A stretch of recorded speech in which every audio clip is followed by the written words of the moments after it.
Hello students, hope you are all fine staying at home. This is your Nadia ma'am here again with another English class for you. Today I will discuss right form of verb from English grammar. I had a class with you on report writing. In that class some of you have asked me to take the class in Bengali.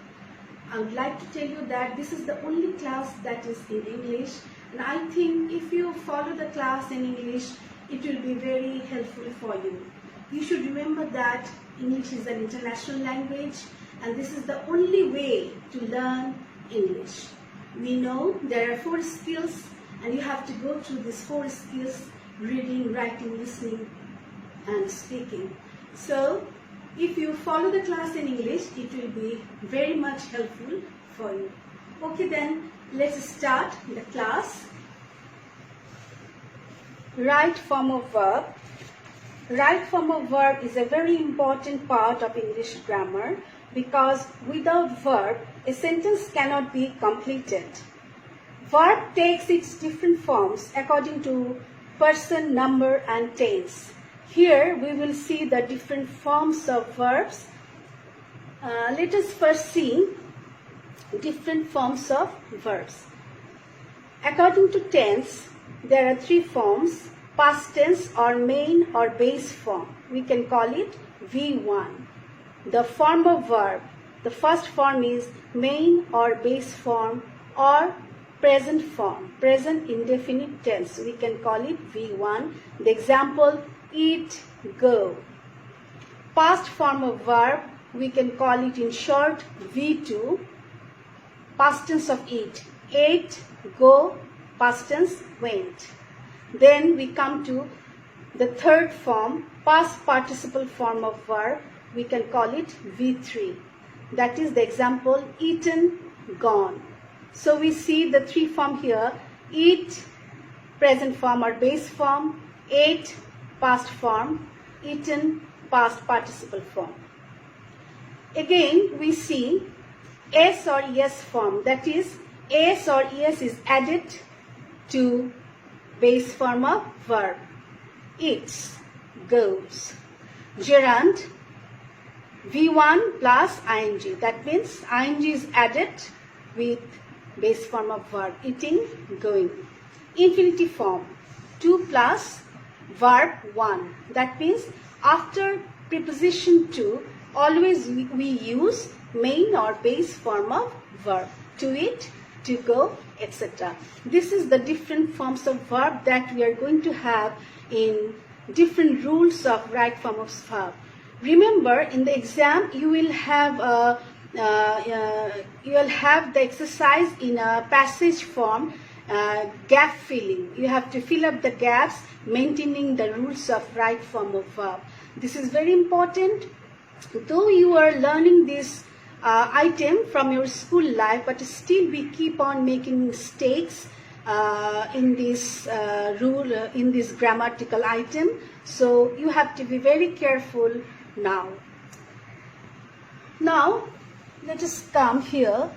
We will see use of present form, present indefinite form or base form. We can call it base form, that is V1, formula 1. We will see where and in what situation the base form of verb is used. Where and in which situation. Try to remember. Usual facts. If a sentence represents usual facts, the verb form will be of base form or present indefinite tense. There will be no change of the verb. And if please remember that if the subject is third person singular number, S or ES is added with V1. Let us see the example. Mitu sing a song. These are the usual facts. I drink water. This is very usual. I drink water. Mitu, the answer is, sings a song. S is added because Mitu is third person singular number. I, first person singular number, there will be no change. I drink water. The answer is drink. The next rule, on present form of verb, universal truth. That means when a sentence expresses universal truth, the verb form will be present indefinite tense. S or es will be added if the subject is third person singular. The sun rises in the east, rises. Day come after night, comes. Day comes. Day is third person singular number. If the sentence expresses habitual fact or habit, the form will be of base form. She sings like a professional singer. This is her habit. She sings. She is third person singular number. They go to gym every day. Here there will be no change. They go to gym every day. If in a sentence we get these words, had better, would rather, the tense will be of present indefinite tense or base form. Example, you had better go home now. Go. There will be no change of verb. You had better go. Have a look at all these words: always, often, most often, sometimes, every day, regularly, generally, occasionally, usually, etc.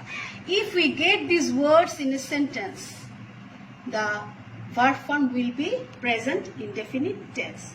That means we have to use the base form V1. I usually take exercise in the morning. If you see this word in a sentence usually, you just write the base form. I usually take. The answer is take. She dances occasionally. Here she is third person singular number. So S or ES is added here. She dances occasionally. We have some more formulas here. If we have modal auxiliary verb, that is can, could, may, might, shall, should, will, would, must, dare, need in a sentence, the verb form will be present indefinite. I can do the work. There is no change. May I come in, sir? I dare not go there. Next, to do verb. That means do, does, did. The use of do, does, did in a sentence. He didn't go to school yesterday. Definitely here we see yesterday. That means mention of past form. So the sentence is of past tense. But after the do verb, that means didn't, the present form of verb is used here. He didn't go. Does he play well? Does he play? No change of the verb form, play. Do you know him? No. No change of the verb. So we see that after to do verb, present form or base form of verb is used. Then we see that after infinitive to, always base form of verb is used. I like to recite the Holy Quran. Recite is a verb form and there will be no change. It will be as usual V1 verb. I like to recite. I like to go. I like to read. I like to eat. I like to sleep. Remember. This is present form of verb. Now we will come to past form, that is V2. V2. Have a look. V2. Past form of verb. Use of past form.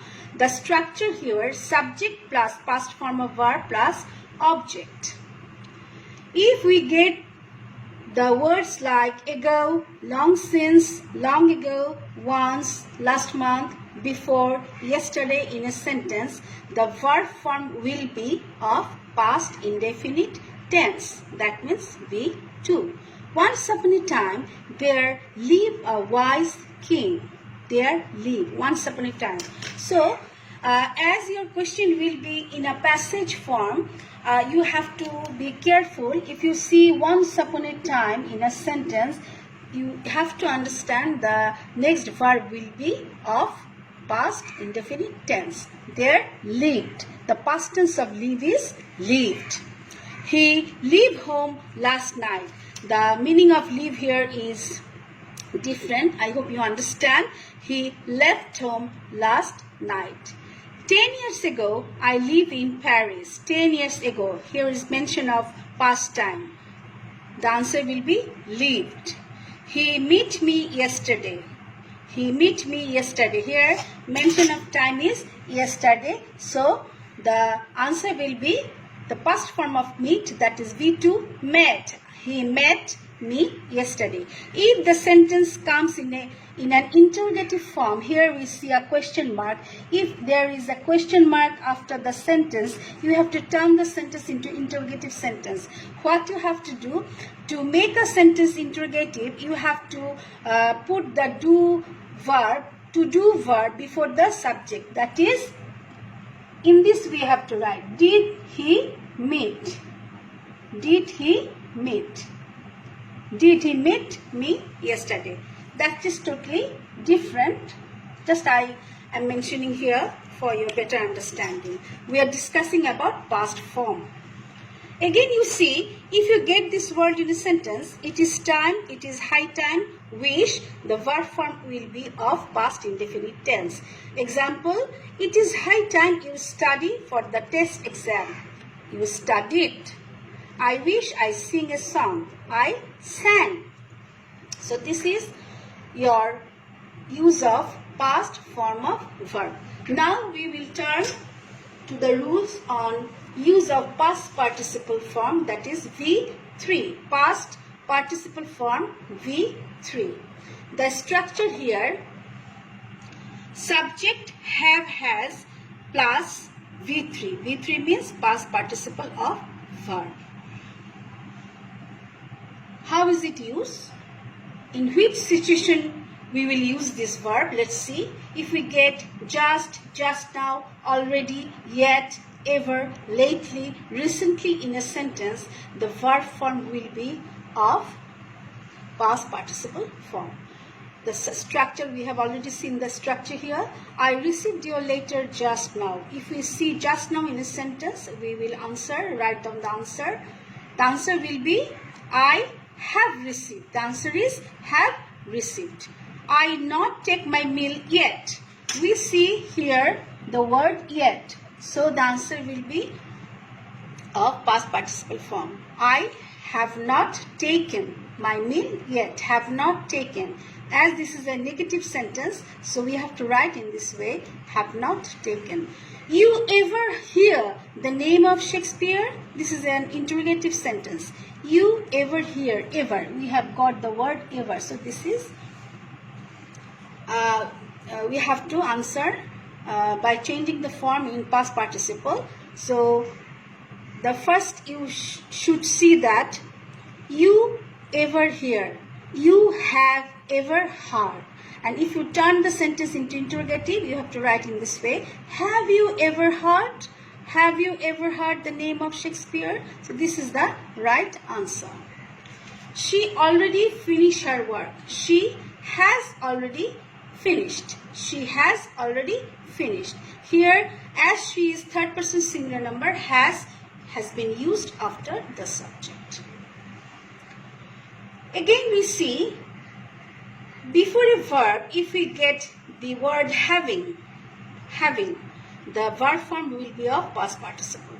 Having learned my lesson, I went to bed. The answer is learned. Again, you see, if we get to be, can be, could be, shall be, should be, maybe, might be, etc., generally used in passive form. If we get these words in a sentence, the sentence is of passive form, the verb form will be of past participle. It is to be note that Mr. Khan is a very important person in this area.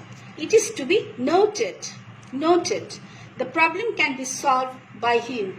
The answer is solved. I got the work do by you. Done. Noted, solved, done. All are of past participle form, that is V3.